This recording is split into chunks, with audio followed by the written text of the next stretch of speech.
Welcome back, ladies and gentlemen, to, well, Beyond the Apex, but this is actually the Season 1 finale. It was supposed to happen a little over or about a week ago, but unfortunately I got ill, and yeah, I kind of missed out on being able to do it properly as its own episode. So now it's been combined into the Season 18 intro or preview show. So we're now reviewing Season 17, and we're also giving the preview for Season 18 as well. Joining me here tonight is someone who I spoke to not too long ago, Bruce McLeod.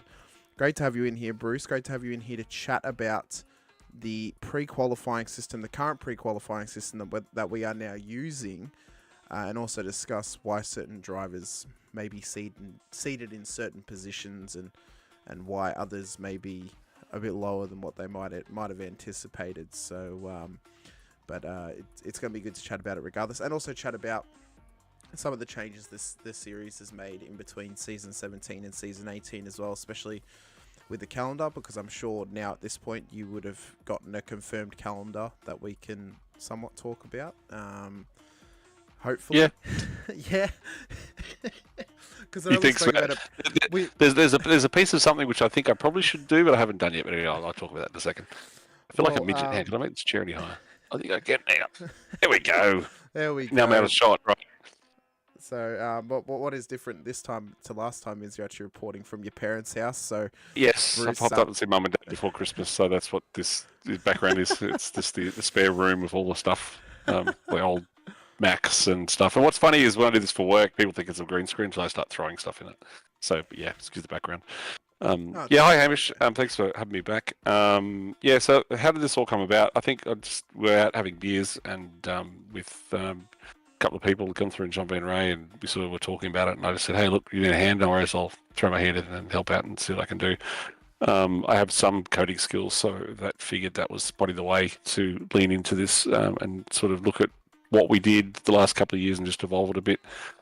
Is it perfect? Is it not? Now, talking about the going back to the calendar, the one thing that's going through my mind, this won't affect anyone from Vets, it's the number of laps for the US series. Is it right? So is all 1 lap short? Because I think I based it on 25-minute races when it probably should be based on 30. But the big question was Mugello. We didn't have a time for Mugello because we hadn't seen the track. So I literally went to YouTube and went, GT3-ish, that's about right. The lap time is about this much, and then worked out how many laps. So the thing which I probably should be doing and changing for the calendar is getting Scott Gamble's times for the V8 supercar, look at what that is and the fuel burn, and actually punch those numbers in. But iRacing haven't reached out. So but that's the only thing I think that would change from the calendar based on what we talked about last time. So yeah, it's pretty much locked in. So are you saying the only thing that's going to change is possibly no Mugello, or are you saying... No. The number of laps for the US series, the number of laps for Mugello and the officials. That's the only thing that would potentially change. Yeah. Okay, very good. So pretty much there's no track change. Although, why would there be any track changes? We only got 1 new track this season. Well, you got 2. So... we got the Okayama was a rescan, and there's a bit of a change in how you go around turn 4. It's opened up a little bit. We used to sort of get cut off. It's opened up a little bit. The grip level felt quite different. Has the new 3D curbs, which is interesting. But yeah, apart from that, the layout's changed. So it hasn't changed. Okay. Cool. A big hello to everyone as well already in the chat here tonight. Stephen Murray, Shane Patterson, Gary Buckland, Peter Kelleher, Scott Gamble, Jason Chin, and Anakin Daly standing in for the Hoff here tonight. Great to have you all here chatting with us about the end of Season 17, start of Season 18, where certain people are seated in the pre-qualifying times. Of course, speaking of the Hoff, he is securely sat in split safety car. Yeah, that's right. It's good split to be that one and that one. Do we know which split he will be driving the safety car in? Will it be split 2 or split 3, or? I have no idea, to be honest. Well, I mean, I'm sure if he wants to drive the car often enough, split 3, or going off of how the splits have been this past season, split 3 is probably the option to go for if you actually want to drive the safety car. Seeing that split 2, I think had a total of 7 safety cars all season or something like that, which is pretty ridiculous to have such a small number of safety cars for such a competitive split. I think we had even fewer than that in split 3. Like Greg ran a very green series, Really? which was interesting. So, and it sort of played into having sat in safe race control with Greg. I always try to reverse engineer what the calls are going to be. And so I could sort of tell about 4 races in that when the situations where I probably would have called them, they weren't being called. Just but having sat in the room, I'm like, okay, he obviously wants to run us as green as possible. So then I just basically didn't expect a safety car to come out unless there really was a car that was blown engine on track. That's pretty much how the season unfolded. So it swings and roundabouts. I think, me personally, I like a good safety car because it just rolls the dice from a strategy point of view. But, again, race control can run it however they want. As long as they're consistent across within a split, they can go for it and run it however they want to do it.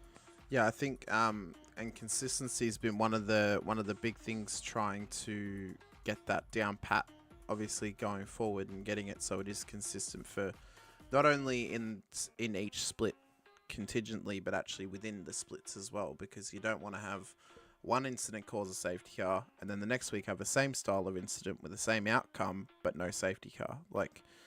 Yeah, I think you're right. I think it's also really important to have consistency within a split over consistency within a series. So the reason for that is when it came to waiver rounds, I think it was, there was something that we did in split 2, which technically was we could have done it. We had the right to do it as race control. But the other splits were being done slightly differently. Once we'd started running the season that way, 3 races in, we sort of went, oh, hang on a minute, we may have screwed up the first couple of races, but we need to be consistent. And so we ran the whole rest of the season consistently, which was slightly different than the other splits. But that was so that the drivers had a consistent experience and people early on didn't get caught out by something we changed. So, yeah, you're right. Consistency across all 3 splits is really important, but within a split is critically important, in my opinion. Oh yeah. I think... or even from like a broadcast point of view, being able to claim that this is going to be the ruling, and then the rule is completely opposite, or the call is completely opposite to what you think the ruling is going to be on it, can completely make you look like an idiot sometimes. If you're like, normally race control wouldn't call a safety car for this incident, and then they call a safety car for that incident. And it's So this is where I like to take a leaf out of Adrian Newey's book, whereas as soon as the rules are published, I'll go through and I'll read them and I'll try and find gaps in the regs that I can exploit. And there's one which I haven't used.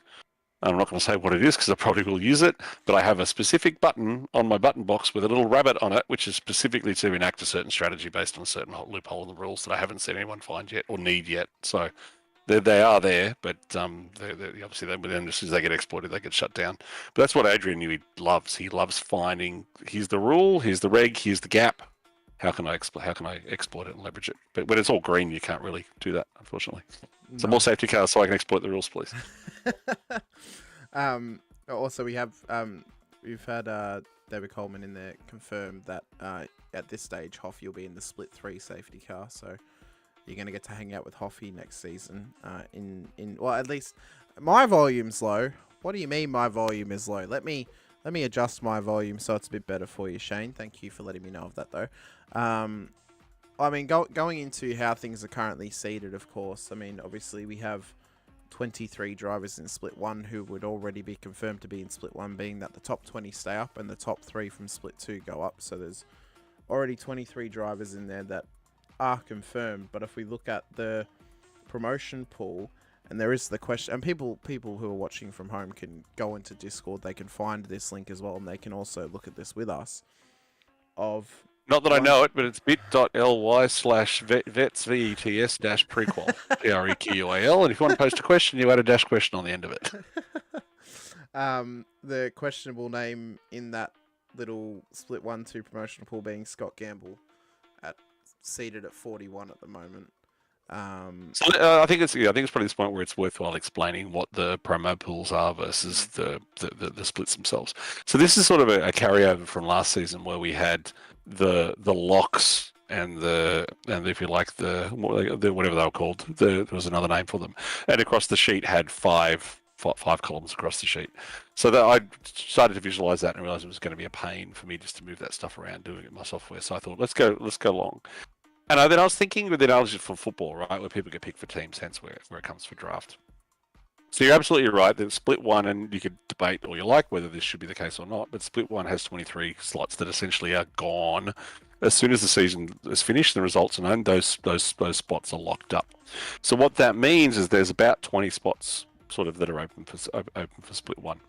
So the question then becomes who should be able to race for those spots. So I think if you go back 4 or 5 seasons ago, like when I first joined, it was all based on quality times.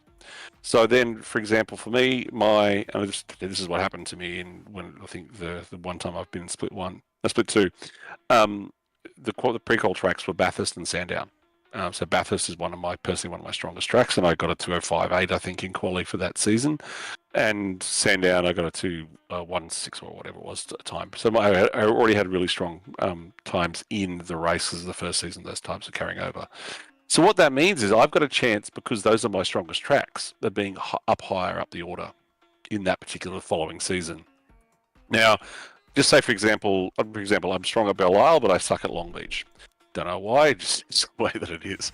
So if I had a pre-qual track this season like Long Beach, I know my qualifying time is going to be worse than if that was at Belle Isle. It's just the way I know the tracks and the amount of time that I've spent doing laps around those particular tracks. So that will affect where I sit. So the question I think which came up was, should that be the case? Should someone's strength versus strength across what tracks gets picked by the wheel of death determine what my racing season is going to be like? And I think the answer to that was no. There's probably a better way, which is where the sort of the pools came in. And the pools, I'm not sure how they calculated last season, so very fresh sheet of paper, we sort of had to think about how we could do it. Now, one of the things that I trialed before I went to the system that we're currently using was I tried doing iRating. So the iRating formula is known, and there's some spreadsheets out there that can do it. So I got Split 3, and I calculated what would happen in Split 3 from a I-rating system, what would the I-rating be if everyone started at 1350 I-rating at the start of the season and went through the system? Where would everyone end up? Hot tip: John Ray was 4th in that system, so he would have been promoted for sure.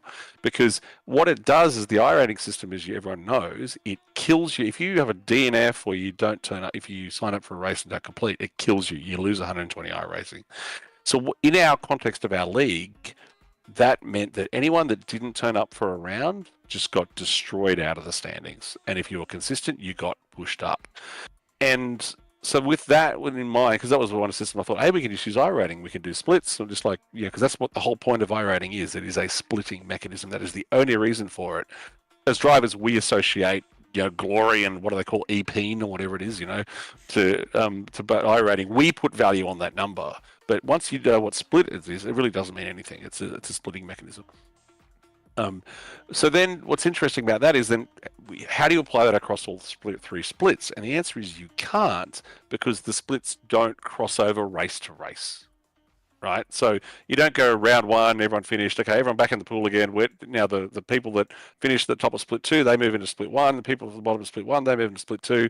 Do the next race. It happens like it does in officials. So unless we do different drivers in each split race to race, and you can argue whether it's a good thing or not, the I-rating system won't work for the league when we do it a split per season. It won't work because people don't cycle up and down the splits. Give you a good way to rank within the splits, but the system would have to change. That's one thing we tried, didn't work. So then thinking, okay, first things first is there's a couple of things you want to cater for.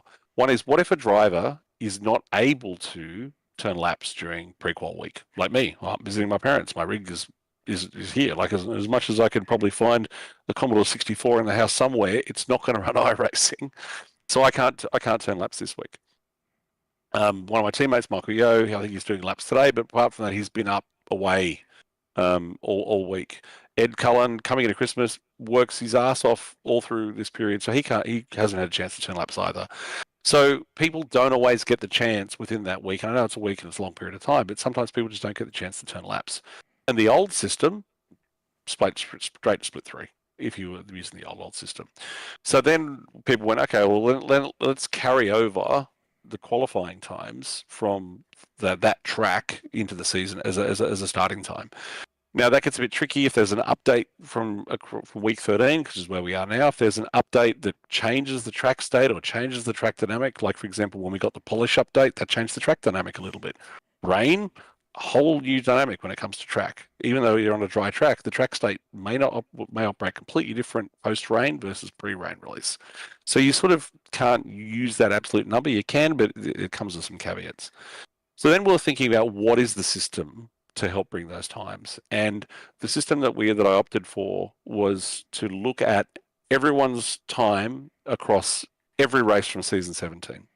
So look at all your qualifying times and look at all your best lap times, ignoring practice, and then average all of those out, put them together at a certain ratio that I'll keep within the grading committee because we may change it. I don't want people to try and just reverse engineer the system.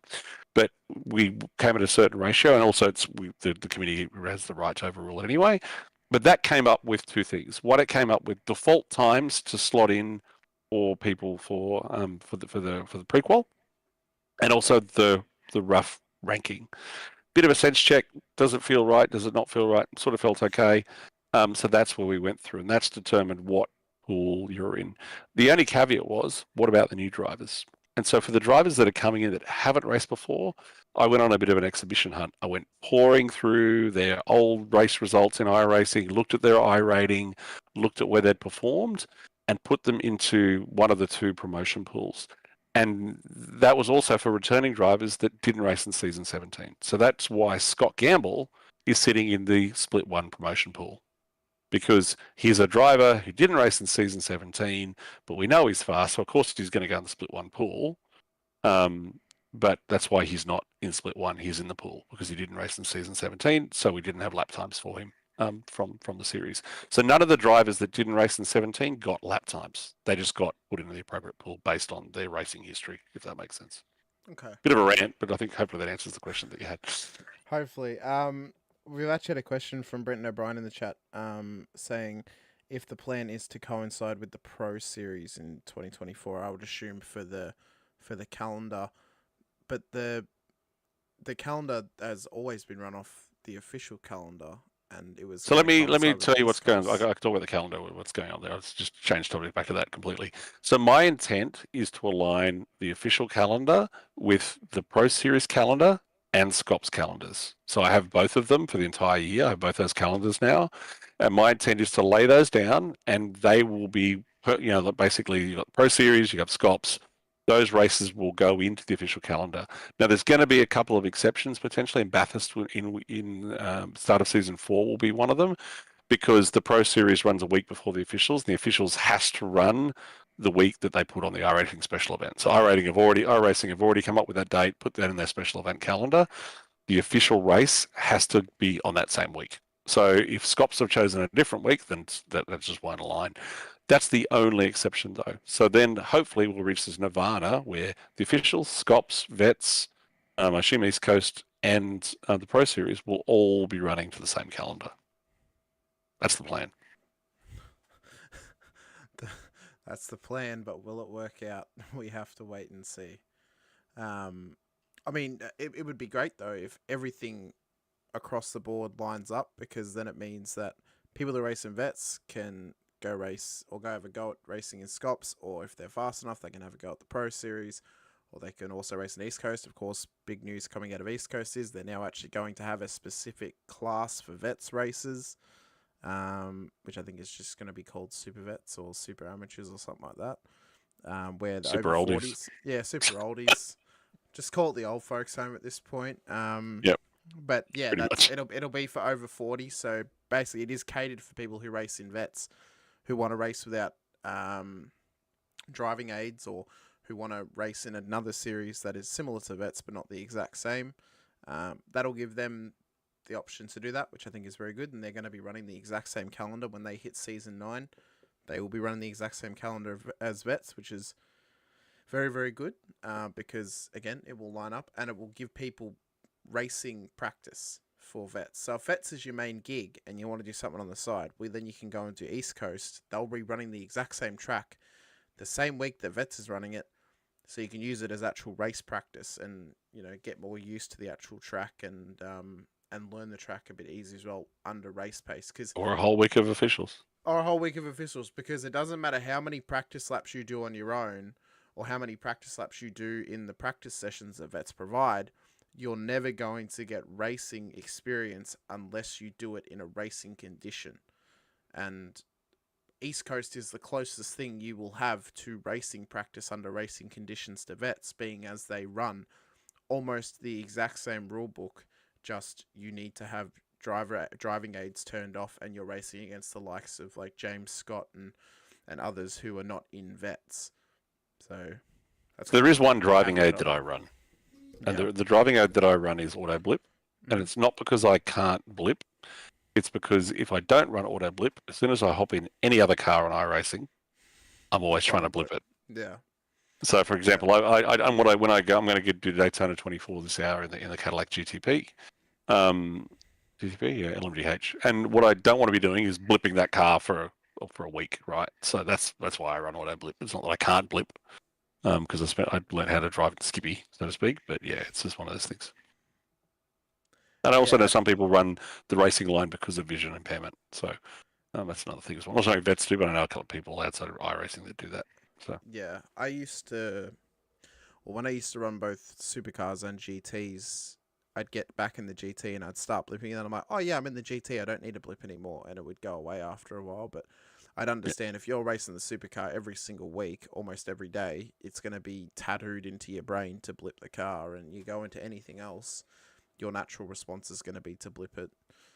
Yeah. Um, I know I'm losing time in the supercar, but I don't care. The other thing too, which I showed also that is aware, even if a series turns off aids, you are able, individual drivers are able to go to iRacing and get a disability exemption to mm, get them enabled, which overwrites what the series does.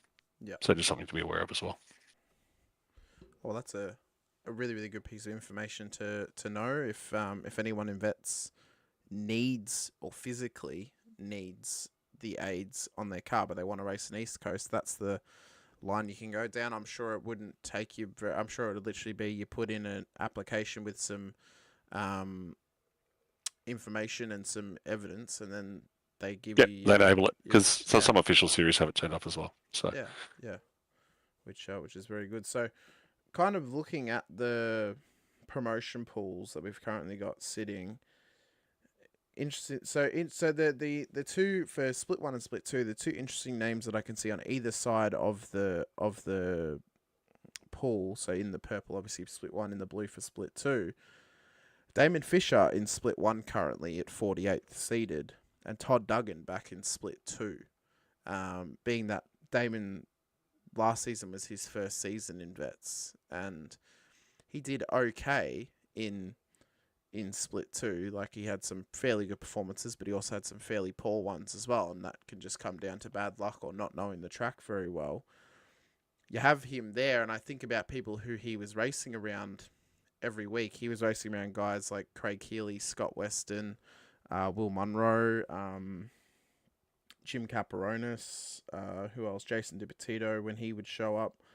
So he was around Mark Peck as well. He was around these guys, but he is seated a lot higher than them on the seedings, which I find very interesting that the stats have led to him being there when he was actually around those other guys, sort of in that maybe from 15th down to P30, depending on what track it was and what week it was.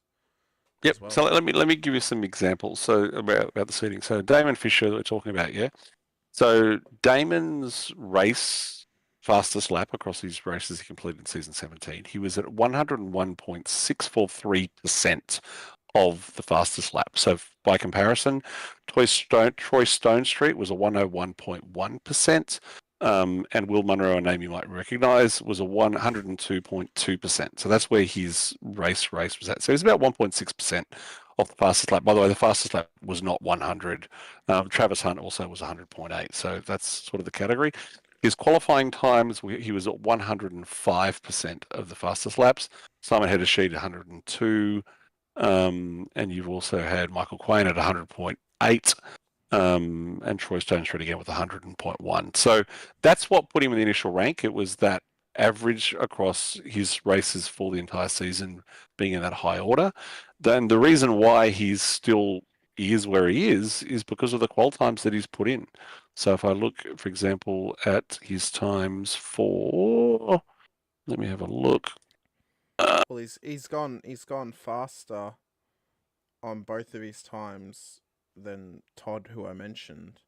But like, Todd is one of the drivers who could be arguably top of split two, or upwards of P15 in split one, depending on the track or depending on his luck.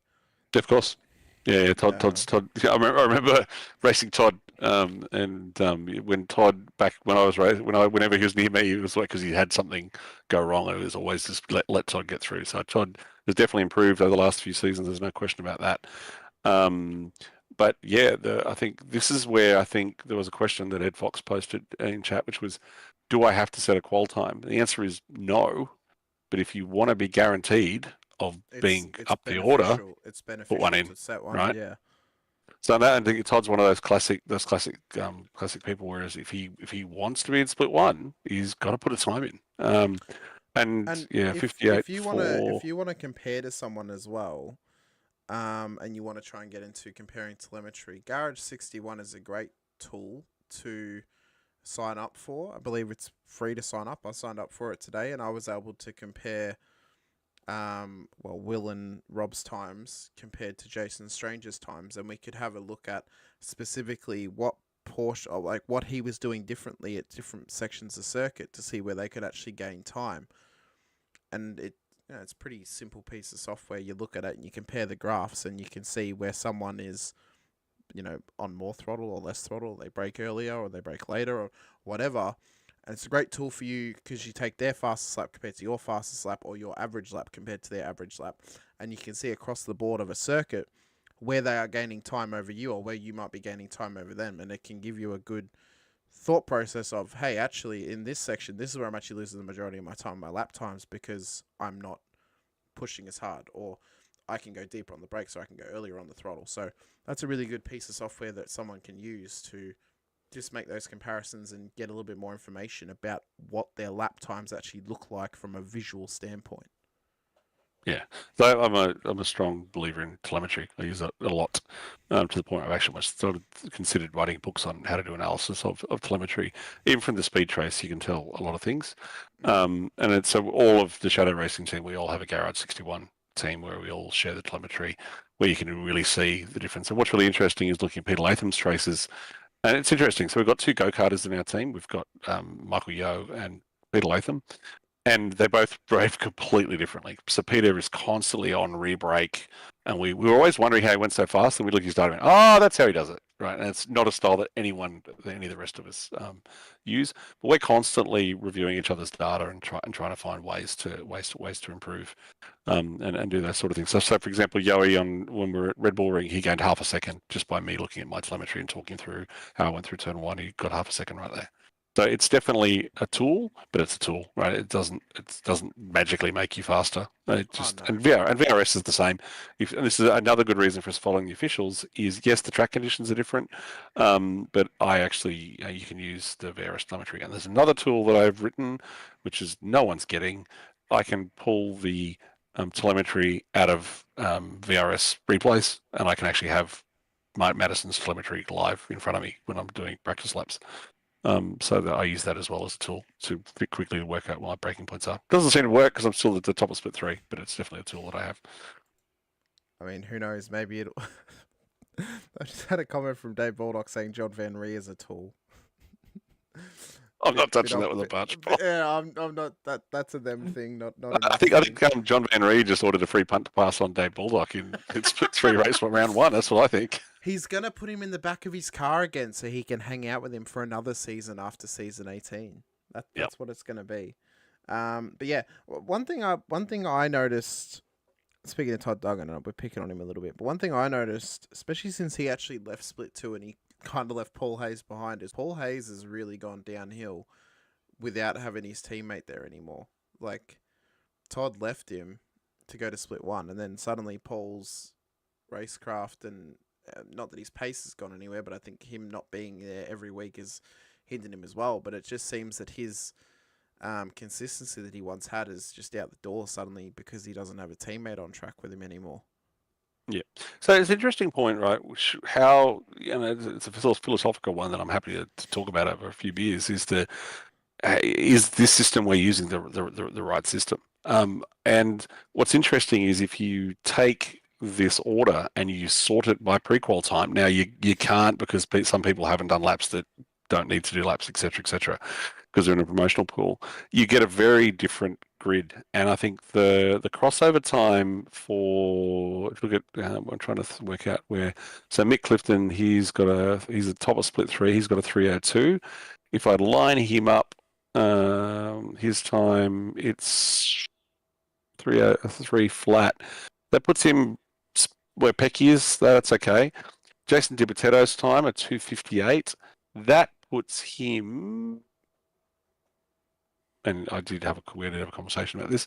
That 2:58.7. That would put him around Matty Parker. At Matty Parker. Or if you actually go to split 1 times, that would actually put him somewhere around Roy Stone Street with that 2:58.7. So that's really the philosophical question, and that's a really great example of someone who's put in a really good lap on those tracks. Should they instantly go straight to split 1? Because if you just had based on lap times, you have a very different order, which I think there's 2 sort of things where you're trying to stop with this sort of system. You're trying to stop someone being promoted out of their depth, if that makes sense, right? Yeah. It's to try and stop me accidentally finding a shortcut through Long Beach, and all of a sudden I'm in split 1, where I shouldn't be in split 1, right? So that's to stop that.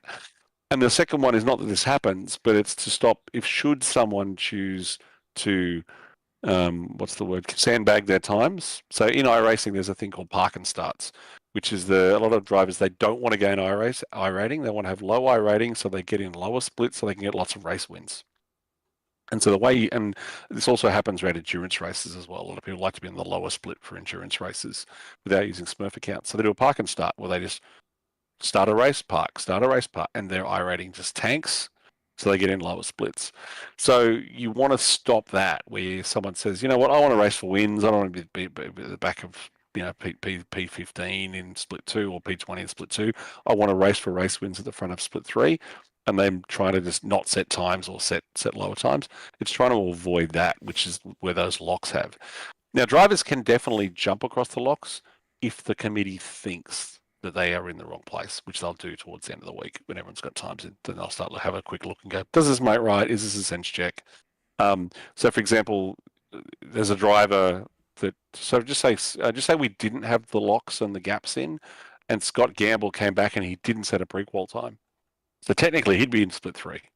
Yeah. If the committee didn't intervene and we didn't have this system. So it does work. The other question which sort of came up that I think someone asked in one of the questions was, should race results factor in, and should clean racing factor in or not?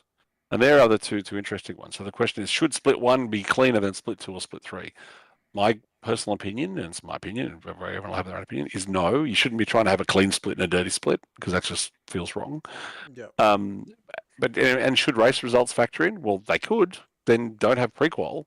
Just do it based on championships. So championship standings, split 1, championship standings, split 2, split 3. Do top 10 from split 1 come down, top 2 from split 2 go up, and then over a year, the fast guys would naturally be at the top, and that's what sort of happens with the iRating system. The bottom drivers come down, the next split go up, and you have that natural sort of crossover.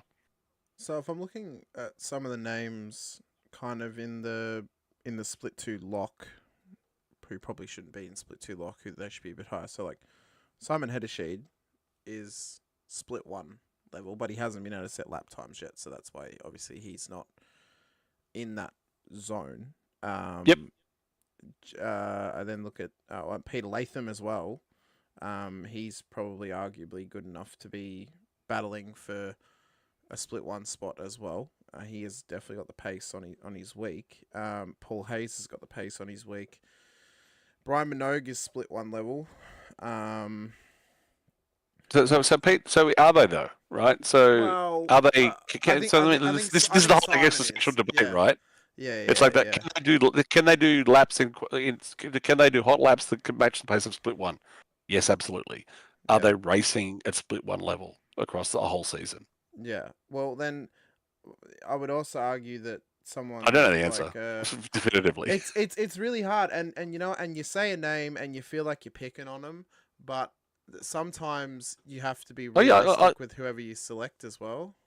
Of course, so I can pick on a name. You just brought him up because he's one of my teammates and I know him very well. Peter Latham.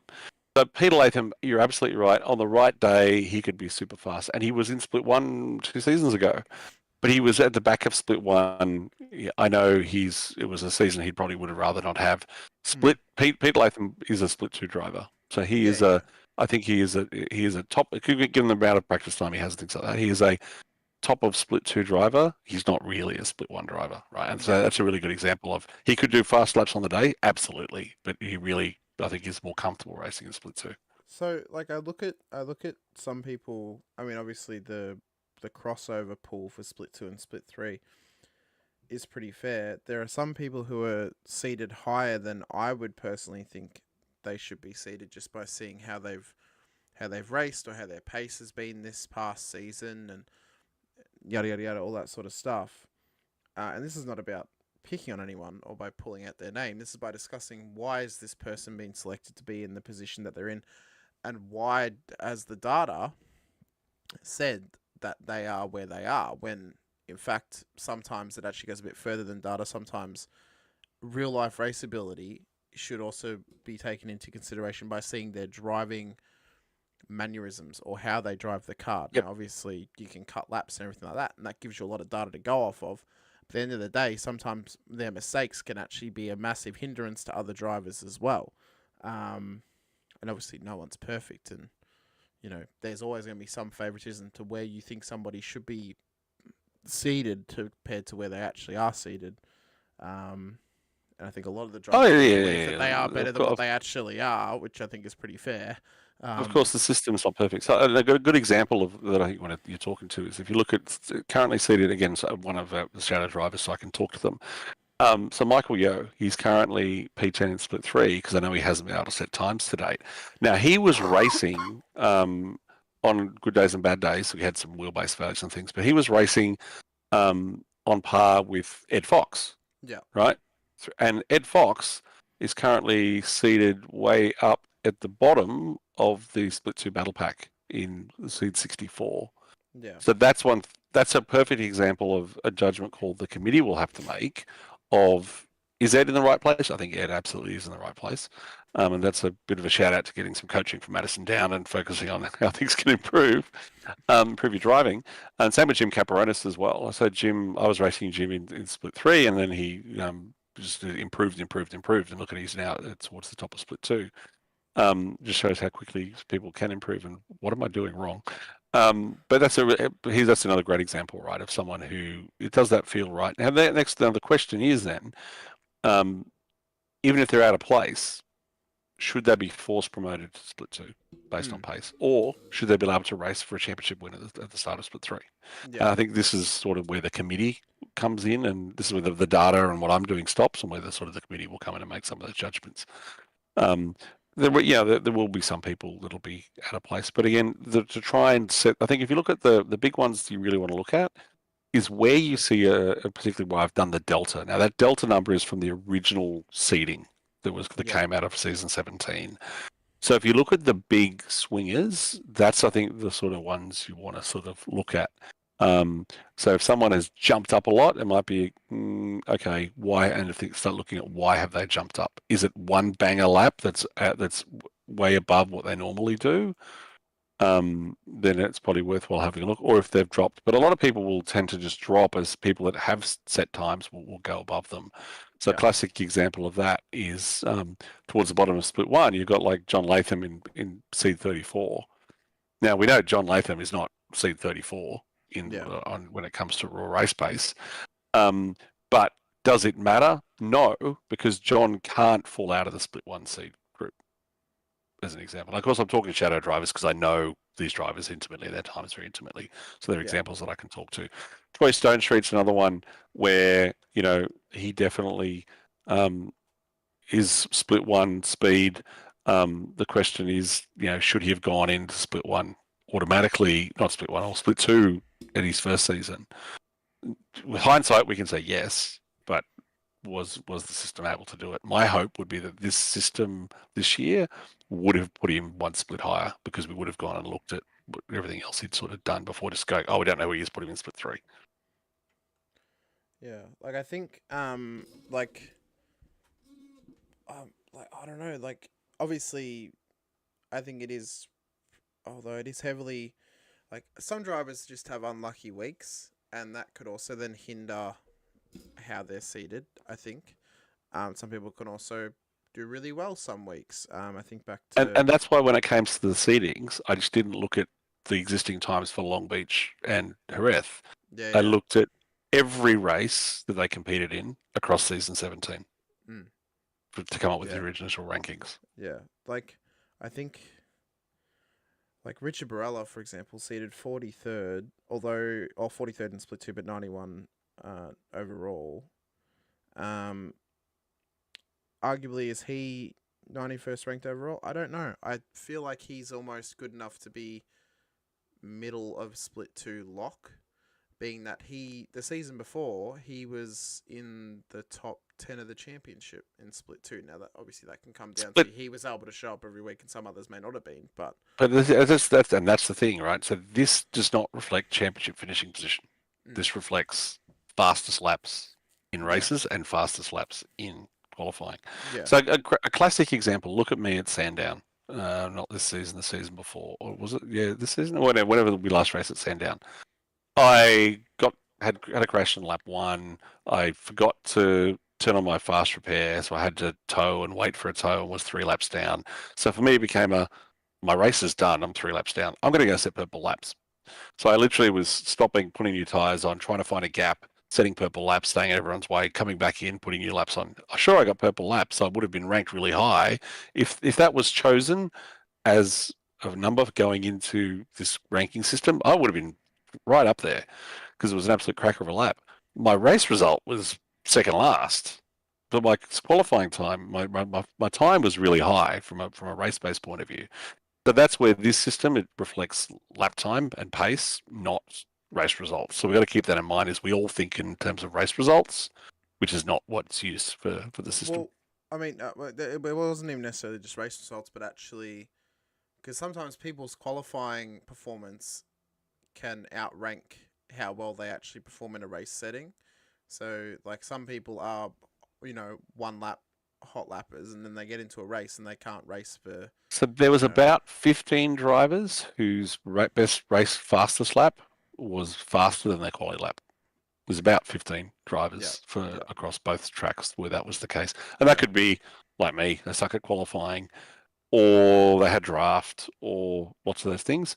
But I'm trying to use the law of large numbers, which basically states the more numbers you have, the less variation you get. Yeah. The more results are. So by using the whole season, race and quali, essentially that's a pool of 20 different lap times going to each driver, a maximum of 20, so obviously sometimes less, to try and determine what that ranking was. So, if people want to think of a better way, let me know. I'm more than open to it. No, that's completely fair. I'm trying to find, although maybe they haven't actually signed up again this season, because there's one driver in particular that is kind of referenced in that, and it was Glenn Corbett. There he is, there, P18 in Split 2, P66 overall. So Glenn is an absolutely wicked qualifier, right? I believe he got his first pole position this last season. He's really, really good at qualifying, but then he gets into the race and he struggles sometimes, and he gets caught up in incidents, and sometimes that can come down to bad luck, but sometimes that can also come down to not lack of raceability, but your raceability doesn't really reflect how good your lap pace might be in being able to set a lap. I think looking at where he's seated in 18th in Split 2, 66 overall, you could argue that's pretty fair. I would argue from watching his racing firsthand that maybe he'd be more towards Brendan Satira and Matt Stoyles in P24, P25, just based on the fact that his, and obviously pre-qualifying is based on lap time. I'm not saying that it shouldn't be, but sometimes it is also important to take into consideration people's race abilities. Yep. Because you don't want to have someone who can set fast lap times go into Split 2 and then actually their race pace or their race ability is at Split 3 Yep. level, and they're trundling around the back or they're causing accidents. But I'm going to challenge you on that one, and it's in the name. It's pre-quali. It's Yeah, qualifying. no, I It's know, not I know. how well did I race in split 17 and what No, I results did I know. get. I It's know. quali, right? So Yeah, if you quali, yeah. you quali. Yeah, yeah. Like my thought process. I didn't invent it. I understand. What I My whispered thought. then was I didn't invent the system. I just implemented it. No, I got it. I got it. And I'm not trying to obviously pick it apart. Oh, My no, you thought pick it apart. process. It's fine. My thought process is going to, how are these people going to perform in that split when it comes to racing, and is it just going to cause more headaches than what they should be caused, or because some people, as we've spoken about, they're better qualifiers or they're worse qualifiers than they are racers, and that can then be one of the caveats to a pre-qualifying system. Now, I think pre-qualifying system is fantastic, and it's so much better that we do it at the start of the season than before every single night of racing, because this gives us consistency across the board. I don't know if certain people are seeded correctly based on their data, but again, So there are let me little use things Glenn. that Let me use can. Glenn as another example because you brought him up. So my advice would be don't focus too much on where someone is sitting in the order. Yeah. What's really important to focus on is what split will they end up in. Because Yeah. to be completely frank, it doesn't matter if Glenn is seated 49th, which is the first driver in split night in split 2, or he's seated 96th, which is 48th in split 2. It doesn't matter where you sit within that rank. As long as you're sitting in the right split rank, it doesn't matter whether you're last or whether you're first, right? And that's what the gating's trying to show. It's trying to show that Peter Latham, he cannot drop to split 3. He just can't. right? It's just, and neither should he. He can sit at home and drink pina coladas or drink beers or go go and work really hard, come home and go, look, I don't have time to sit qualifying. He's not going to drop to split 3. He won't promote Yeah. split 1 either. But if he really, really wanted to, he could go and practice all week and go and set some banger lap times and say, hey, look, I'm ready for split 1 and do it. The other thing too is the splitting mechanism. It's a bit like the sorting hat in Harry Potter. And what I mean by that is it's the analogy where you can sort of ask the hat where you want to be, and that there is a committee and people behind this system. And because last season I got put in a split 2, and I'm like, it doesn't feel right to me. So I reached out, I had a chat, and I got put in a split 3, which to me was the right place for me to be, right? Because I knew that I wasn't, I'd done a season of split 2. And I'm just like, yeah, I did split 2, and then I did a season in the safety car, and then to come back and go, well, I should be in split 2. That just didn't feel right. So. And so another classic example is Mark So Dial, right? So Mark Dial isn't someone who's going to go throw bang him straight in split 2 because he's been asked that out for a season. yeah. So what you're saying is, if everyone wants John Van Ree to go up to split 2, everyone just needs to go to the committee and say, "Can we please have John Oh, Van just give Ree me go some up to money and I'll split 2?" change the ranking system. My bank account details are. I'm just putting that out there so Baldock can get the ball rolling on a petition to get signed. So So I think where the committee will really make choices is if people need to cross the boundary. And mm, what I mean by that is a classic example is people like Pete Latham's a good one. So if you're looking at the bottom of split 2, that line across the promotion pool, it's like the classic one is Peter Latham. Peter Latham hasn't set a time. Should he cross that boundary and go down and be in split 3? No. Should Simon Heddersheet, who hasn't set a time, get a split 3? No. But by the same token, should Sean Cullen, Scott Barton, Daniel Norris, and Jason DiPotetto, should they go up? Right? So that's where the committee comes in, and they can look at that and go. But of course, it's a hard call to make because if someone goes up, and it's not so much there, but it's the Peter Baxter, Mick Clifton, Andrew Galley, Matty Monday. It's moving people around at that part will yeah. put them in a different split. And that's where the committee can sort of override things. I think if someone feels like they're out of place and want to go down, that's a much easier judgment call for the committee to Oh, make than someone yeah. trying to go up, if that Yeah, makes yeah. sense.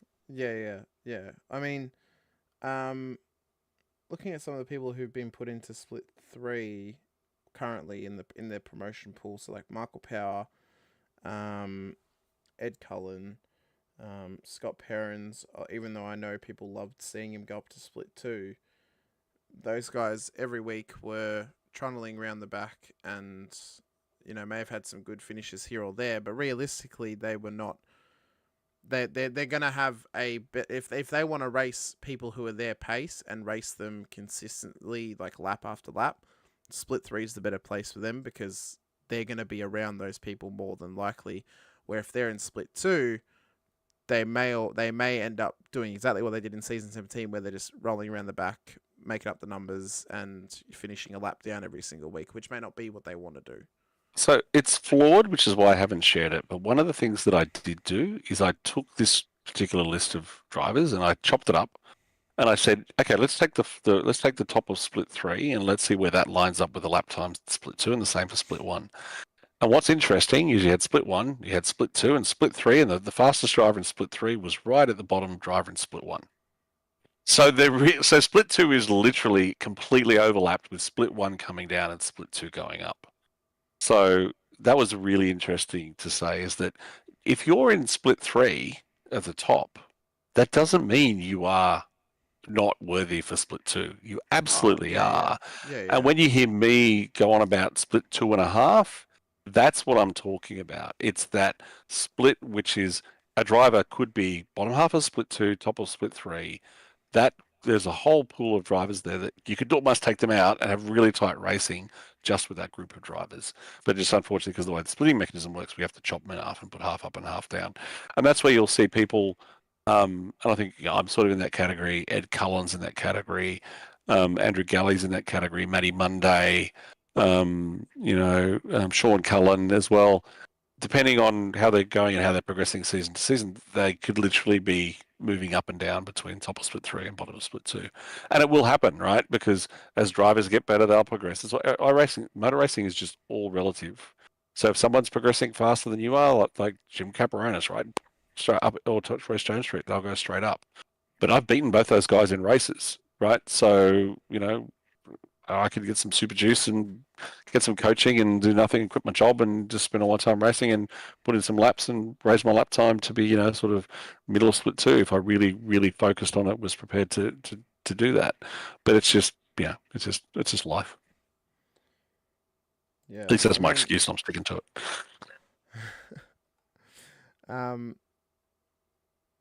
Anakin's go in the chat and said, what's Bruce's thought on drivers who are, say, bottom of split 2, holding up by blocking faster drivers who normally run towards the front during a race? Well, I think what's that saying is if someone who's faster is at the back and they're racing against someone, I don't know, say Sean Cullen or Michael Power racing against like a Lorne McKee, for example, in split 2. Lorne's faster than them usually on a consistent basis. I think it's, if they're racing for position, it's fair for a slower driver to be racing someone who's faster than them. It's fair, but is it smart? Position. So this is so on the F3 league that I race on Saturday mornings, we do reverse grids. Mm-hmm. And what became really interesting is there's a couple of drivers in particular, and I've had both of them in the car in a V8 with me at Bathurst, which is interesting, as teammates. So when they're in the cars racing each other, one of them is a 500 I rating, 5,000 I rating driver who's literally top of GT3 pace. He's German, German guy called Tobias Sek. He's just amazing. And when I look at his lap times charts, we had our last race, and he was like literally, the charts that I've done that show the lap time spread. He spreads like this. And then the other driver who raced in that team, Darren, he is not as consistent as Tobias and whatever. But Darren knows if Tobias is behind him, he's going to have a crack at keeping him behind, right? Because he can, right? He's like, I'm going to have, why? Because I can, shits and giggles. But when that happens, those two almost always inevitably come together, right? And it's fait accompli. Tobias will get past. He is faster. There is no question. He is a significantly faster driver than Darren is, but he's doing it for fun. So is it smart? No, it's not smart at all, because he's holding both of them up. I'd say 50% of the time they both crash out. So is it the smart thing to do? No. Is he able to do it? Yes, of course, because they're fighting for position. So I think, is it smart? No. Do I recommend doing it? No. Does it frustrate people around you? Yes. Did I do it with Mike Koroloff at the race, the last round? Yes. Did I make a mistake behind him because he was doing it? Yes. Did he laugh? Yes, he did. But it's one of those things, particularly on tracks where their passing opportunities are rare. I think it doesn't make a lot of sense in our longer format. I think it all depends when in the race it is. If you're talking the last 5 laps, sure, block your knocks, drive defensive, go crazy. The first 5 laps, it's not the smart thing to do. It just isn't. No. If it's like, and I mean, it also kind of then comes down to like, how are you going to, like, you got to be smart about who are you around on track, right? If you got someone who's faster than you, who's had an incident early on, and they're making their way back through the field and it's lap 10, it's more beneficial for you just to let them go and follow them around. It's beneficial for you to let them go and follow them around than to battle them and lose that time on the car ahead. But if there's 5 laps to go, yep, I say just go for it. If there's 5 laps to go, have a crack, defend the position, you come together, as long as you're defending properly and, you are defending within the rights of a person who is defending, and you have an incident, well, it's likely that they're going to cop the penalty, not you, because you're defending properly and they're attacking properly and they're getting frustrated trying to make their way past. And when I do race control for my F3 league, if there is 2 cars come together on the last lap, 99% of the time, even if it decides the championship at the chicane in Canada, it's happened, it's a racing incident, because you want them to be fighting on that last lap and just sending it. And they'll all be like, they all understand it's last lap and they're going to have a go. You don't want them to go, oh, I'm not going to have a go in the last corner to win the championship. No, you want just, that's what racing is, right? First lap, no. Last lap, hell yeah. Yeah, yeah. Um, and I guess like what would be interesting, I guess, is to see where certain people are actually um seated. Obviously, after tomorrow, being tomorrow is the last day.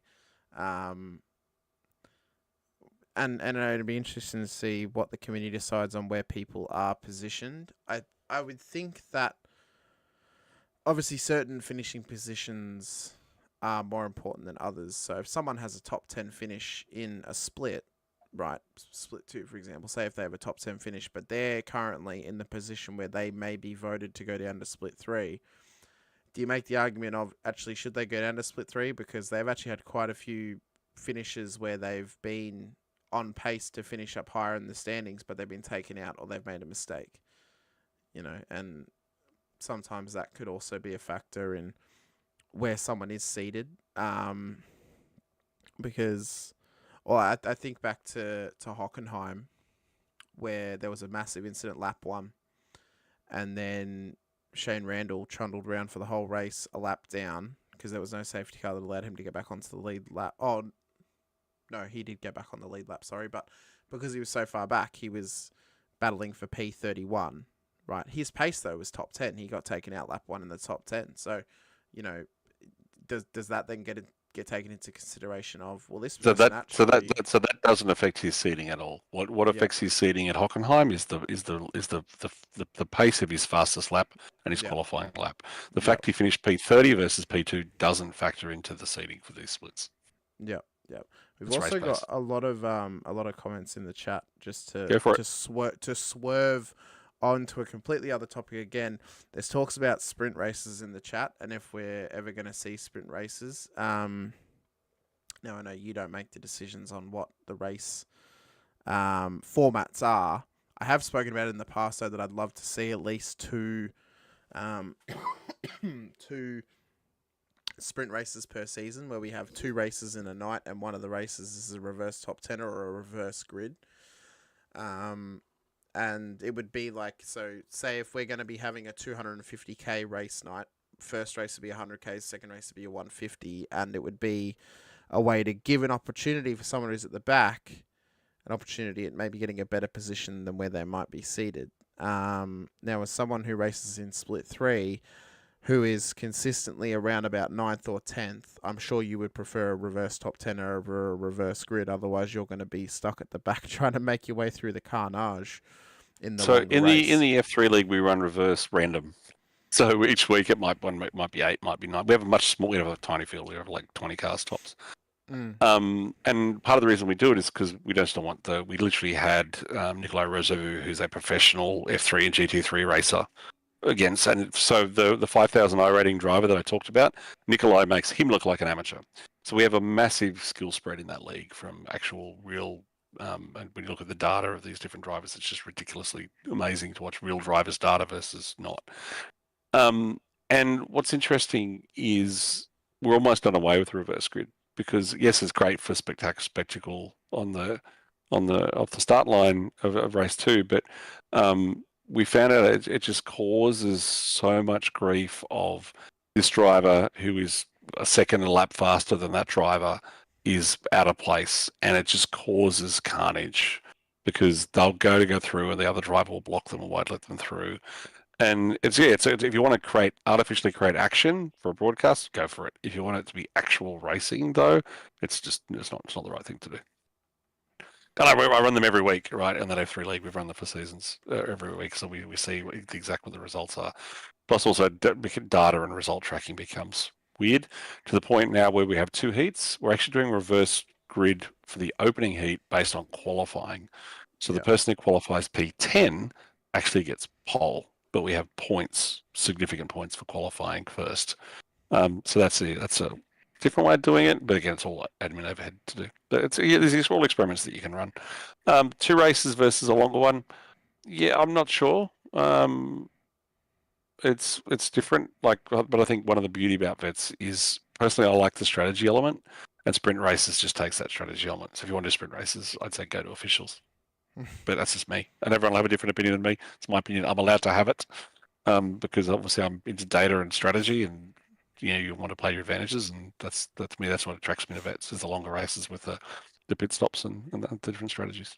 Yeah, yeah. I mean, obviously, if it would go to a sprint feature race for 2 rounds out of the season, maybe then the strategy that gets implemented is, well, actually, we're going to be running with like super low fuel at the start of the race, and the sprint race you have to do 2 stops, and then the longer race you have to do 2 as well. Obviously, that would kind of shake it up a little bit, but it may also then just kind of lead to the races being a bit boring, because someone's going to have to pit at this point, they're going to have to pit at this point, and 100 k's is not a very long time to fit in 2 pit stops. Yes, it'd keep the field compacted, but you actually wouldn't get much time for on-track battling because of the implementation of the strategies. So one thing we miss out on in the V8 supercars is the modern tyre model. So the modern tyre model, when you change tyres, it doesn't give you fastest. You don't change to get quick tyres. The tyre degradation model is they start off fast but cold. So they've got maximum grip, but they're cold. So if you're really good at punching out a fast lap on a grippy but cold tyre, you'll get good time. Then they get about 4 laps in, and they deg off significantly, and then they return as they settle in. The pace then comes back, and then they deg off again. So the grip curve sort of goes like this. It's a very different grip curve than which we get with the supercar, right? You get this really peaky thing at the start, keep the temperature under control, and then it drops well, it doesn't, but whatever the curve is. And so what that means is, if on our races, it wouldn't be it wouldn't be a done thing to come in and grab tires for the last stint, right? It's because you have to go through a whole warming and a deg cycle as well. So it's like, do you want to take tires or not? So that would be very different. I think one thing which I'd really like to see with that particular tire model is a restriction on the number of tire sets. So what that means is, and counted across everything, the hour of practice, quali, and the race, because then you can go out and do an hour worth of practice laps, fine, or you can use one set of tires and burn them, and then have a fresh set for quali. Then what's your race rubber going to be? So it becomes much more like a real race meeting where there's rubber restrictions. So that would be good if that was a thing, but we're not on the right tire model. So that's a bit of a shame for that. The other thing which I personally would like to see is us taking the qualifying scrutiny and pushing it to max. Because what that means is it gets rid of the whole I'll trundle around and work on I think we're on the V6 tyre model and out to V11 and a half on everywhere else. You got to go to V12 with the new tyre model, and it is very much the tyre likes to run cold with no movement, so that just goes out the window because you can't run slow. You have to run a fast outlap. So I'd like to see the qualifying scrutiny, because all that whole I've been running the car for years and I know all the tricks. It just makes it more of a level playing field. So I'd like to see the qualifying scrutiny just cranked right to the extremely picky is one thing I'd like. How would you feel about open quali instead of lone qualifying? Not with our split sizes. So we run opens quali with our 3 league, and it runs fine with smaller number of cars. But I don't know if you've ever looked at our track map on a race when it's during a Yeah, practice session. it's just That's like why. Like, a if you're train. trying to think, if you're in a practice session and you think, how can I get get a lap in? And if you had a restriction on tyre sets, and it was say it was, instead of an hour practice and 10-minute quali, if it was like 30 minutes of quali, then, and you could start to pick when you want to do sessions. But again, with the V8 supercar tyre model, you only have to look at the more premier series, where it's a go out, do a lap, do an out lap, do a hot lap, come in, new rubber, out lap, in lap, hot lap, do a rubber. So with open quali, that's what would be happening. People would be using the whole session to try and do as many of those fast lap runs. So open quali, yes, but the splits would need to be a maximum of 25, 30 cars, unless we're running on massive tracks. Or I'm not sure how the other splits do it. Do they run split 2 groups to do it, to do quali that way? But then the track state changes, so there's a lot of things. But I think, yes, open quali with smaller split sizes and higher scrutiny settings on quali and So tyre restrictions. so what you're saying is, if we move to 4 splits and the 4 splits are smaller than what they currently are, then we could go to open quali. Yeah, exactly. Very good. There's just, I think there's just too many cars on track to run open quality. Yeah. Well, I mean, we say that. Obviously, 40-odd drivers get put into each split. But realistically speaking, 34 drivers show up every week. I don't even think there was one race in Split 2, at least that I know of, where we had every single driver at one race. So that's a question, right? Should those drivers get demoted if they're not turning up? And I would personally say if they're... Well, I mean, because... If they, I know life gets it's a whole rabbit hole, isn't it? I know, but like if they get demoted or they... I don't think they should get demoted. I actually think that the waiting list should then be looked at. But then it's like, well, if you could always say, if someone doesn't show up for 3 rounds in a row, whoever gets brought in is missed out on 3 rounds worth of points, right? And you can't really say, well, if they miss 1 round, then they're out, because then that's not fair either. No, it's not. It's definitely not 1 round in you're out, because I know I missed. Yeah, I won't be here next week because I'll be here, so I won't be. I'm not. I'm going to miss Phillip Island because I'm with Mum and Dad. Yeah. So you can't just say that. You can't just say you miss a round, you're out. But Oh, no. there are some drivers that turned up for 2 races or 1 race last season, and the question is, should those slots be available for people that wanted to race that were on the waiting list? And I would say yes. Is there an easy mechanism to do it? Not so sure. I would say that I would say the system that could be put in place is if you miss the first 2 rounds and you don't give the series any notice that you're actually going to be there for round 3, then your seat is given to somebody else. Because I think that should come down to, if someone wants to race in the series, right? But you're wasting a slot by giving it to someone who's not showing up week in and week out. There are people who showed up for 1 round last season. Yep. Now, yes, they paid their $35 to join the series, but they showed up for 1 round. There are people who are on the waiting list who wanted to race in the series, but they missed out because they're on the waiting list. So, like, is that fair? Yeah, it gets tricky. They paid for the entry, so technically it is fair. It gets tricky to implement. Given that this league should have a full race grid every split, every race. There's enough drivers that want to be in the series. Yeah. That should be the case. But again, it's hard to implement. Just because it should doesn't mean it can. Yeah, and then you get into the question of, well, should it be the first 48 drivers to show up each week get to race, and you have people on the waiting list who are available to join, but then you've also got to be able to put them into a split, right? You've got to be able to say, you can join split 2 this week, you can join split 3, you can join split 1, and then it doesn't become fair of, well, if you're going to do that, you might as well have bigger splits. So are we all seeing why iRacing and iRating works the way it does? Where everyone enters, and then when you've entered, then it splits for the races that happen right there and then. So the league could do that. The league could implement iRating, and it could have an iRating system, and you get split based on your iRating. You could do it. But then, obviously, people could then boost themselves by going to do officials or by... No, it's not. I'm going to be really clear about this. I'm sorry, it's not iRating. It's a league rating, so it's the iRating mathematical system, but run only for the league races. Yeah, we just had a comment from Halil Cesar saying, I didn't register for season 18 because I was only going to be able to do 4 races, if that, so I decided to sit it out due to how many drivers we got registered. And you know what? I think that is a completely fair and humble thing for someone to do. Instead of taking up somebody else's seat and only show up for 4 races, Halil made the adult decision that, hey, you know what? I'm just not going to sign up for this season because I can't guarantee I'm going to be here for every round. So why? Fieldman did exactly the same thing. She was talking to me about how that she wasn't going to sign up because she could only do half the races. So yeah, and I think he just said, I think you're right. I think the key point is telling the committee. Yeah, that should be the defining thing, right? If for example, I know I'm not going to be here this week, but I'll be back. My first round will be Mosport, so I've already started doing laps there. Yeah.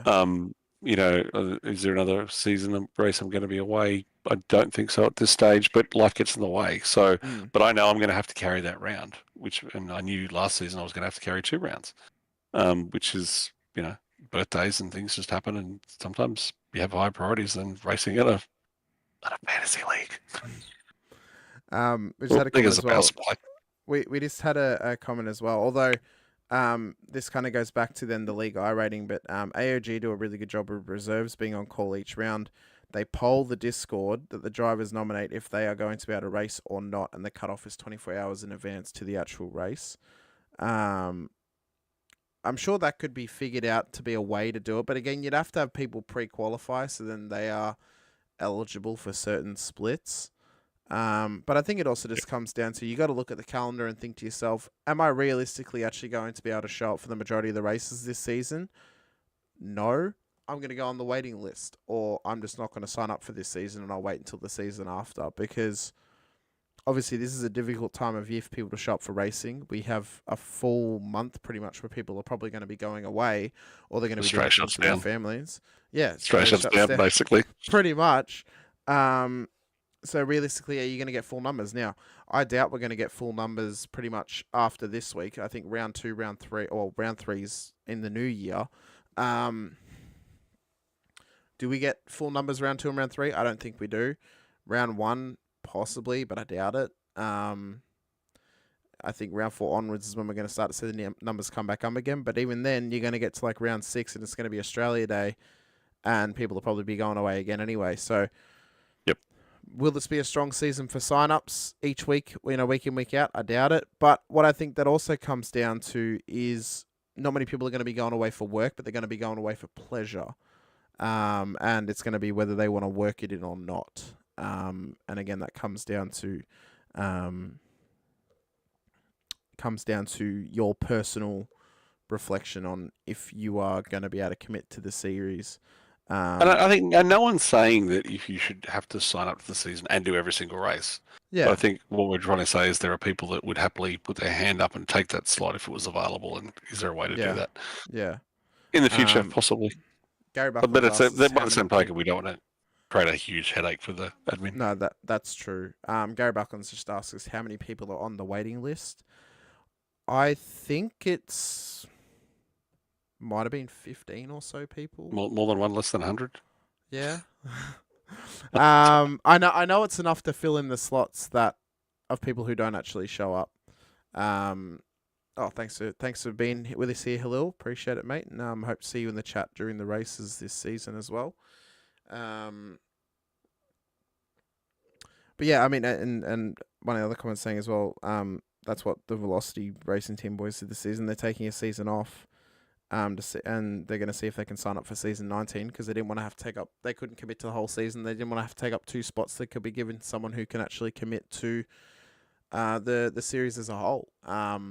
And I guess and as we said, it comes down to personal reflection and willingness to actually show up week in and week out. Obviously, this is a difficult time of year for people to show up, being that they have commitments of going away and holidays and stuff like that, which is completely fair. So if you were to really lean into the team side of things, so one of the other things we did with our 3 league is we actually set up a teams championship. And so basically, even though we had teams of like let's do 6 cars, they were each broken up into pairs, and we ran a 2-car teams championship parallel to the drivers' championship. This is what you do in open wheelers, apparently.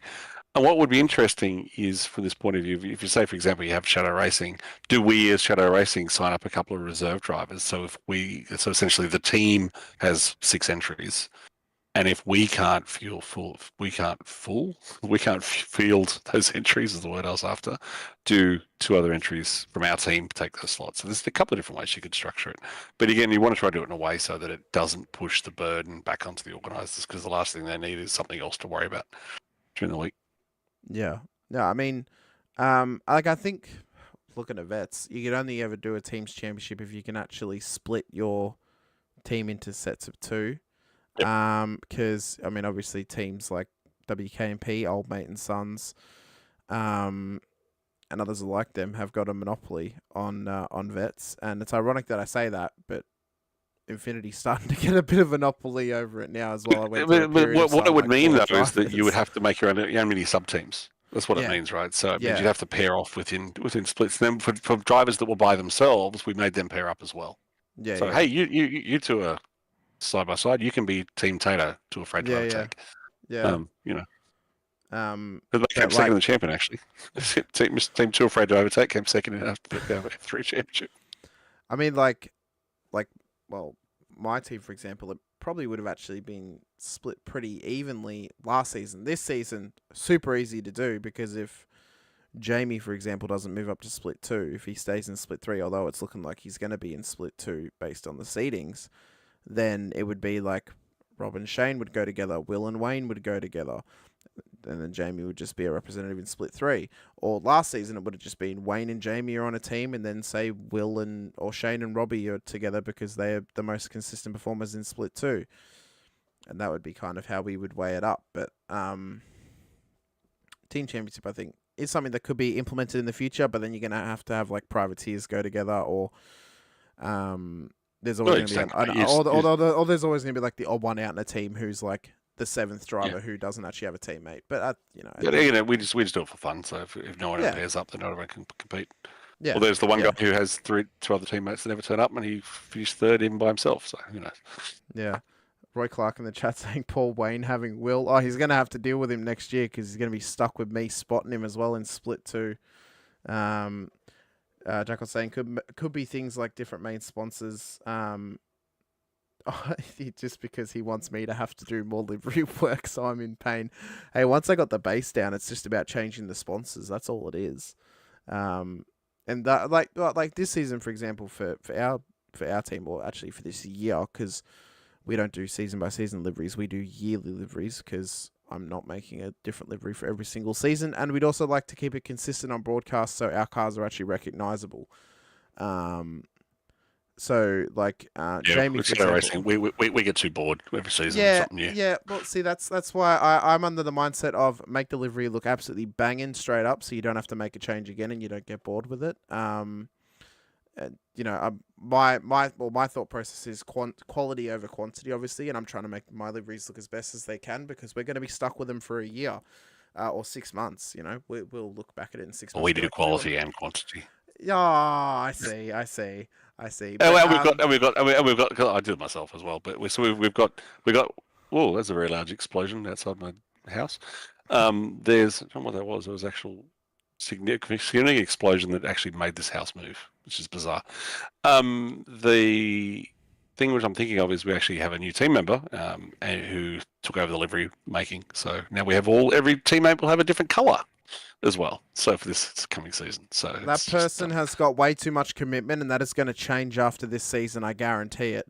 Because Jack, who used to do the liveries for Infinity, we used to have separate colors for each driver, and eventually he just said, "Nope, we're not doing it anymore. Everyone just has the same thing now."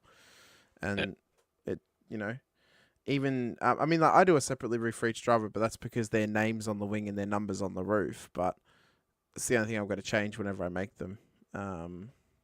And at least now it's like I only have to make 6 liveries every year instead of I think we did it 2 seasons ago as well. Yeah, I was just like I said, we get bored. Something different. You and shiny toys. And on that, two of my teammates were actually moving from the Commodore to the Falcon this year because they were waiting for Gen 3 didn't come, so they want something new and shiny, so they changed it to the Mustang. Very interesting. I'm lucky that only 2 of our drivers run both the Mustang and the Commodore.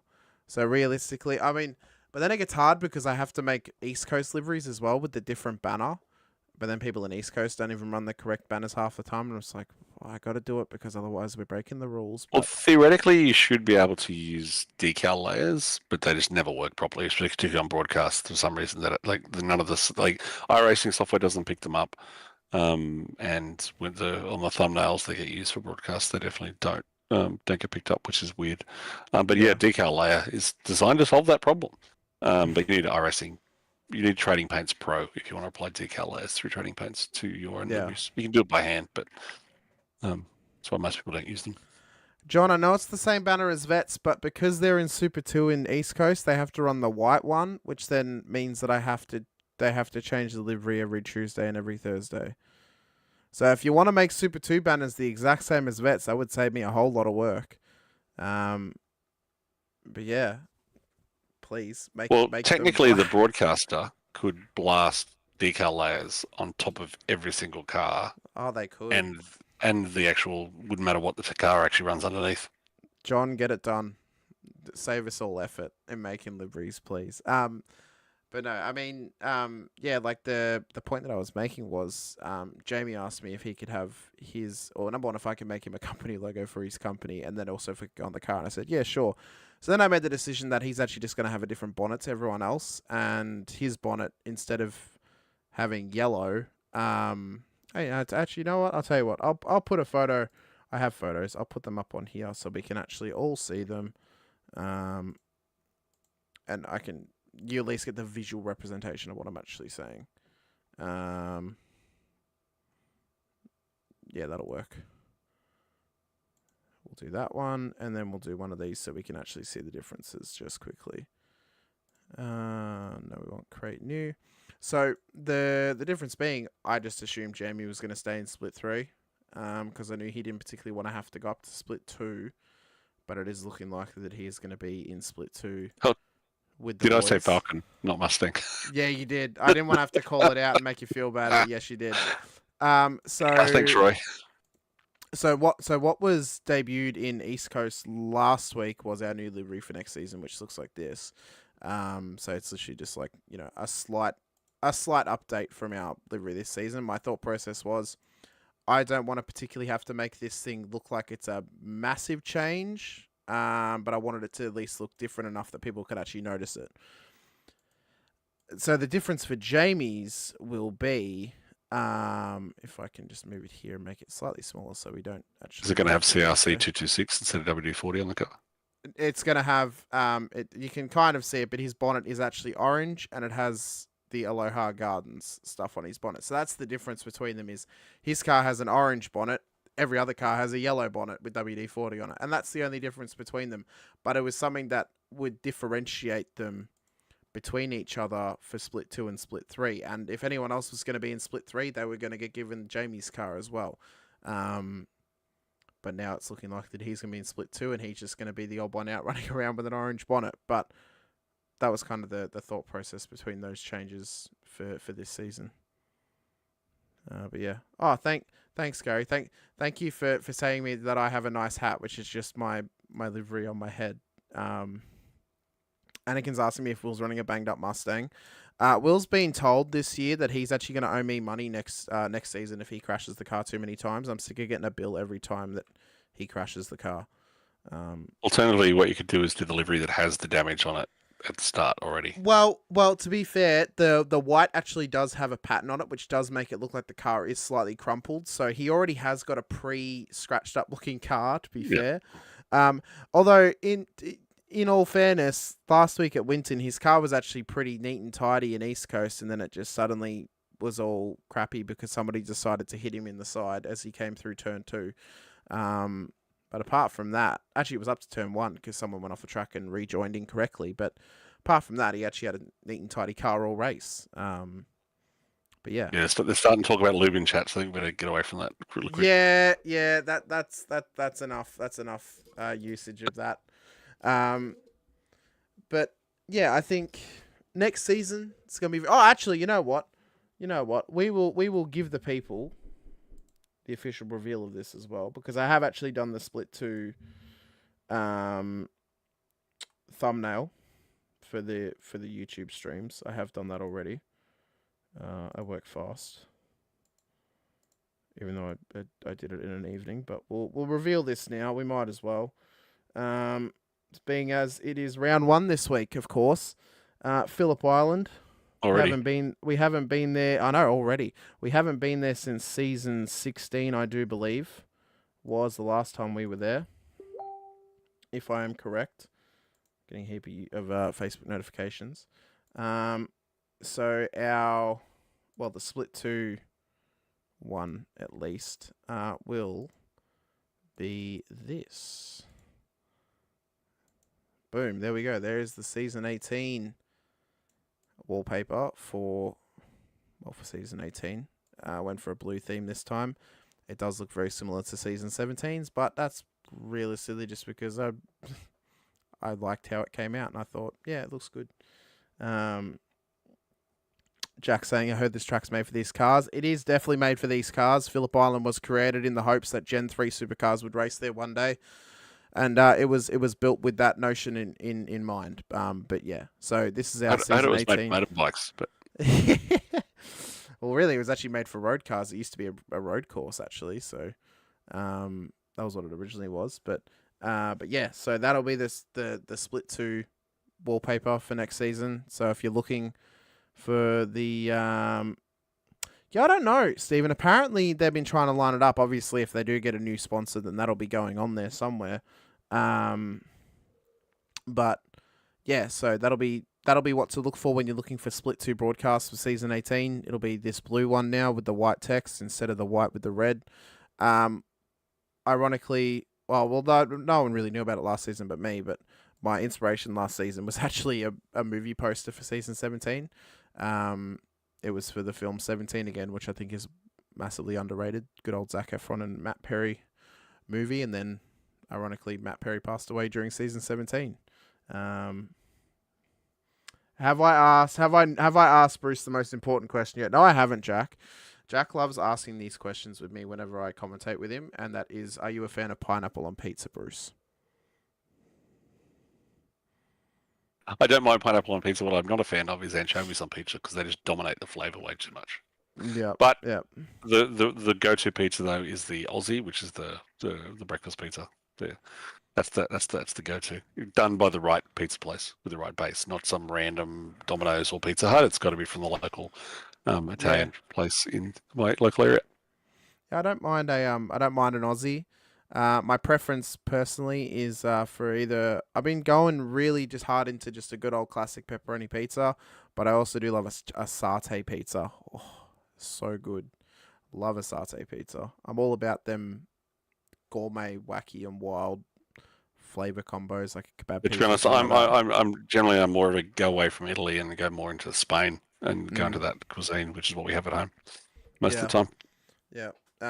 Jack's also just said his favorite combination, which he's always been telling me to try. It's pineapple and jalapenos on a pizza.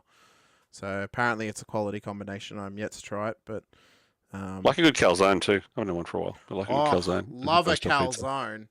Calzones are so good, and they have to be cooked properly because otherwise you'll have the edges be cooked properly and the middle will be just cold and just not nice. But It's horrible. oh yeah, it's not a good time. Um, but I guess before we wrap up this evening, who do you think out of the list for both the split 1-2 pool and the split 2-3 pool, who do you think's likely going to be the ones to be in split 2 and split 3 and split 1 at either end of the spectrum? Well, I'm gonna be really, really boring, and I'm gonna trust the data, and I'm just gonna basically say the list is what you got, right? I'm backing myself in that regard. Whether it gets changed or not is something I don't know, but for me, it's the list is what it is. Will there be any big movers coming yet? I don't think so, to be honest. We might see a bit of a shake-up, so we might see Toddy Duggins go up the line, for example, into split 1 or not. We'll see what happens right now, to be honest, because now's the time where that's all happening. So if you want a real sneak peek, jump on and log into a session if you've got a rig and see what's going on. But yeah, and it's a bit of a shame we can't do a bit of a. It'd be good to actually see all those sessions and do a bit of a recap, which I think is interesting because I'm not sure because we do replay files, but it's not a thing. But what's interesting is I know that because race control they don't join in watch mode, they can't actually see what's going on in qualifying. Because I know when I do my broadcasts, we're doing the safety cars with buttons as opposed to doing this thing. We join in watch mode so we can see everything unfold. So I think it's interesting that we don't normally get to see some of that. So it'd be good to see actually some of that qualifying action unfold. And see what people actually do on laps, because I, for one, would love to see what Scott Gamble, what his qualifying laps look like compared to mine. You just want him to sign up for Garage 61s or VRS so you can compare the telemetry. telemetry. Not enough of the data, but it's the whole. Again, it comes back to either that or crank the scrutiny up, right? Because there's all the tricks to get to really punch that banger. It's not just that, obviously. There's a lot more to it than just that, but yeah, it's interesting. Yeah, I think it is. I think it'll be very interesting to see where everyone ends up getting seated after tomorrow night. Of course, tomorrow night is the final night for pre-qualifying. I know people are banging out laps right now. I'm going to go out on a limb and agree with you that I think, relatively speaking, where people are currently seated, that's where they will likely get seated. I think some people may get, switched up and down. Maybe Matty Parker stays in split 1 and Damon Fisher stays in split 2 or something like that. I don't know. But yeah, I think relatively speaking, it's probably not going to change very much. I doubt anyone's going to massively improve or massively drop over the course of the next day. And of course, the splits will be revealed obviously come Tuesday. Or actually probably as early as Monday night, because if no one has actually improved their time in qualifying Monday night, then you just say, well, actually, it's how it currently stands. No one improved their time. The committee has to have a chance to do what they do. So I'd say provisional definitely Monday, but yeah, I think I'd say give the committee a couple of days to digest and have some conversation. They're only going to have a couple of days because round 1 is coming on Thursday night, so they're only going to have. The splits can be given out at Friday 5 o'clock on Thursday afternoon. You rock up. Which split am I in? Oh, I'll join split 1, shall I? Oh no, I'm in split 3. But yeah, I doubt there'll be much movement in it. Who do you think is the most surprising seeding at the moment? I think for me, what's the ones that are surprising is the ones that haven't set times, and so that are probably a bit down the where they should be. So there, I'm really looking at that group of split 3 drivers, and there's probably in the top 20 of split 3 that probably could be higher. I think that's where it'll be interesting to fight, and it's also interesting is how much pressure those drivers are potentially putting themselves under. If they've been away and haven't been able to set times, it's like you get 4 laps and don't touch a wall at Long Beach, because then even that time will go in the bin. So it's it's different. I think for me, when I was actually able to do laps in pre-qual, I would just make sure every night I just chip away, right? So make sure I get laps in every night, and if I improve across the week. Particularly when I first came in, where I think it was Mossport and Barber were the tracks for my first season of vets. Prequel. So it was just like, okay, here we are. What's this V8 thing, and what do I do? So yeah, it's interesting. Yeah, it's and I'm part of, and also I don't necessarily want to go pointing at particular people because I want to try and be as impartial as I can. Yeah. I guess I'm gonna ask you as well. Go out on a limb. Who do you think, before we know anything about each split, who's winning split 1, split 2, and split 3? Because if you're right, I don't even know who's going to be in split 2 and split 3. I know. But if we look back at this, if we look back at this in 3 months' time, and you're right, think about how much of an absolute genius you're gonna look like. Well, the data tells me. No, let me have a look. Yeah, look, I'm not going to talk about split 2, split 3 because I really don't know who's going to be there. Because it's just one of those put things. Your neck on the line, Bruce. No, I'm not going to do it. If I wasn't running this process, then I would. But I'm not. Look, so I look at, and I'm going to be biased as well because I'm looking at my teammates and I know which ones could well perform. John Reed for split 3. I think everyone's just going to sandbag to make him win split 3. Nah, jokes aside. Look, I think, and to be honest, when it comes to split 2, I don't know the drivers well enough because I'm not racing there.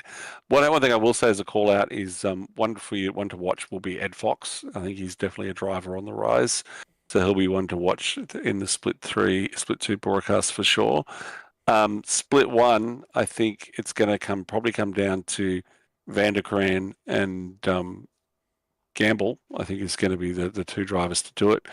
And I'm also going to go out on a real limb here and say if Johnny Latham actually starts to put some practice laps in, then there's going to be some trouble.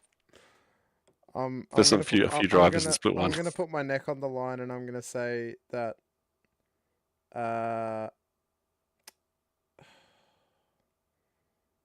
yeah, I wish I hadn't asked this question now because it's hard to make the claim. I'm going to say Darren Lobb's going to win split 1. Although that might completely change if he doesn't show up every single week. But I'm just going to say, if Darren Lobb shows up every round, he's winning split 1. Split 2, I think that Stephen Grech is going to win split 2. Let me cheat. I'm going to go to a spreadsheet. So I can't sort that. I screwed myself up.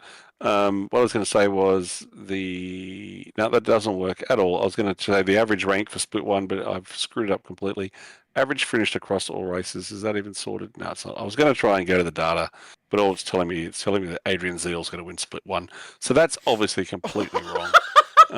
So he's not going to beat split 1, let alone win it. It's just what happens when you just go and try and randomly sort a spreadsheet in the back end that shouldn't be sorted. But yeah. Yeah, I think split 2, Stephen Grech, I think it's going to win.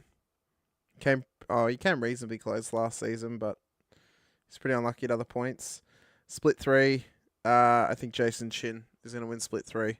That's looking at who's currently seated in each split as well. Like, I mean, I think everyone's going to sandbag so John Van Ree gets top 3 so he doesn't have to pre-qualify for next season. And they're just going to put him up. But yeah, I think Jason Chin, Stephen Grech, Darren Lobb for each split. There you go. Jack saying Will Munro saying top 10 in the championship. Only if he gets pushed down to split 3 will he get a top 10 in the championship, and that's me looking at that realistically. Do I think he should be in split 3? I don't. I think he's actually good enough to stay in split 2, personally. I know there's some bias there, but I'm also the one who gives him crap about the fact that he also still crashed under safety car at Long Beach. So take my bias what you will. I'm realistic when it comes to being realistic, especially with him, and I give him shit all the time. I don't think he should be in split 3. I think he's a split 2 driver. I think he's on the level with Barella, Healy, Scott Weston. This is because you're using qualitative opinion. Yeah, I'm thinking of like how does someone drive week in and week out? He's not split 3, he's split 2. If he was in split 3, he would do well, but he. So here's the question to sort of wind up: should he not be able to go to split 3, do well, and potentially win the split 3 with the championship in split 3? Well, I know that he doesn't want to. He doesn't want that. He wants to stay in split 2. I know that for a fact.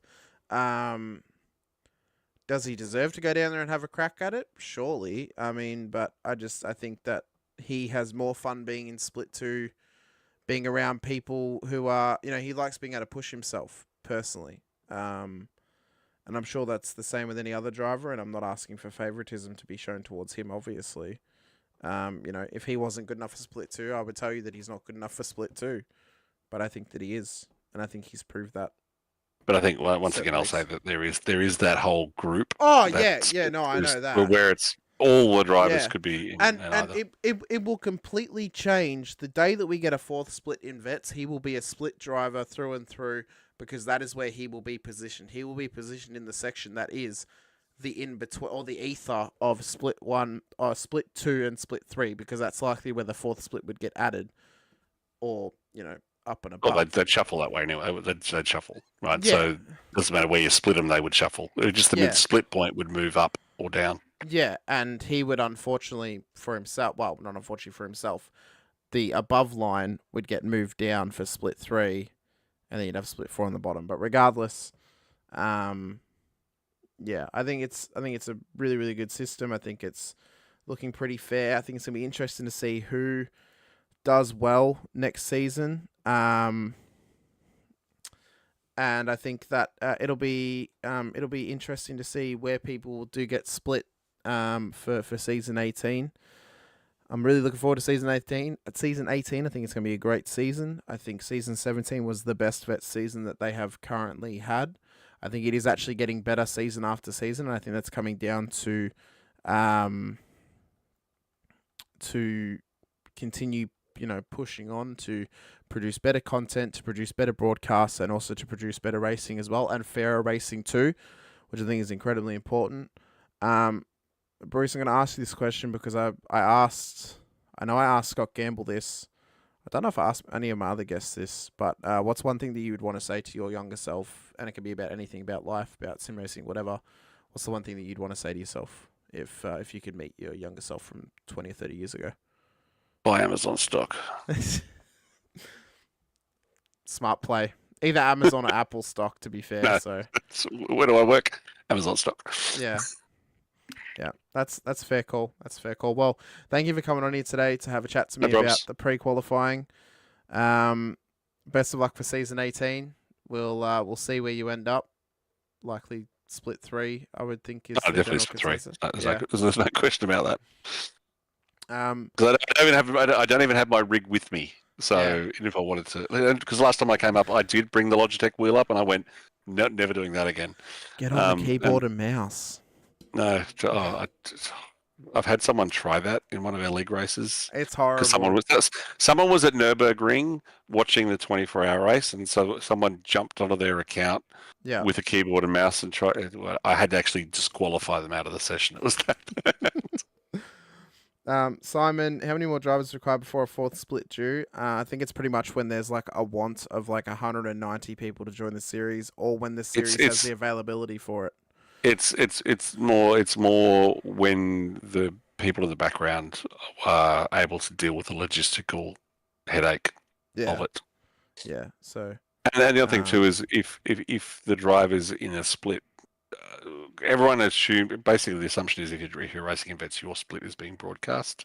Yeah. So that would mean a 4th broadcast unless people are prepared to be in a broadcast that they're not saying. It's not just that. It's more the case of, do we need a 4th broadcast or because it's so many hours of content, but also are we able to run splits without it? So it's there's a lot of stuff that's it's one of those topics that is easier talked about than actually put into practice. Exactly.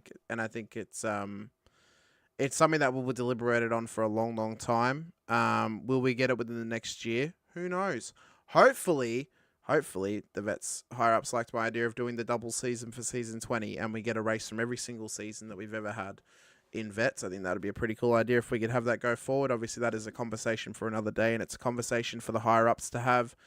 I already put my piece forward for that one. In fact, I put it forward last time you were here, Bruce. But I think logistically it would work because you just cut out pre-qualifying in between the seasons and you just double them up. But regardless, hopefully that's something that can be spoken about in future. We'll probably speak about that again leading into season 19, in fact, being that it will then only be a season away from season 20. But as of this Thursday, Vets is officially an adult. It turns 18. It can legally go out and drink and vote and smoke and whatever it wants to do. Just not in America. Just not in America, of course, which is ironic. You can buy guns, but it can't buy beer. Yeah, you can buy a firearm, but you can drive a car, but you can't go and buy alcohol. Anyway.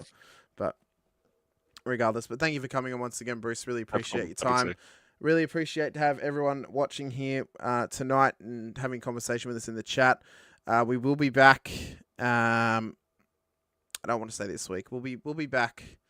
Oh, it'll be updated. It'll either be this Saturday or next Saturday when the next episode of the podcast will happen. Really just comes down to if I can line anyone up to come and talk to me this weekend or not. Or if we even have anything to talk about. But yeah, this has been Beyond the Apex, leading into season 18 of the V8 Veterans coming this Thursday night. The broadcast that'll be happening will be Thursday night on SimSpeed for Split 1, Split 3 on Friday night, and then Split 2 back on Sunday night as well, during your regular times, I'm going to assume. I doubt any of the times are going to change. I know Split 2 is not changing, so... but yeah, so I've been Hamish Romano. This has been Beyond the Apex. Thank you for joining me here for our Season 1 finale. We'll see you for Episode 1 of Season 2, either this coming Saturday or the Saturday after. It's probably going to be this Saturday. I love doing the podcast, so I want to be here. But regardless, thank you for joining me. We'll see you next time. And until next time, bye for now.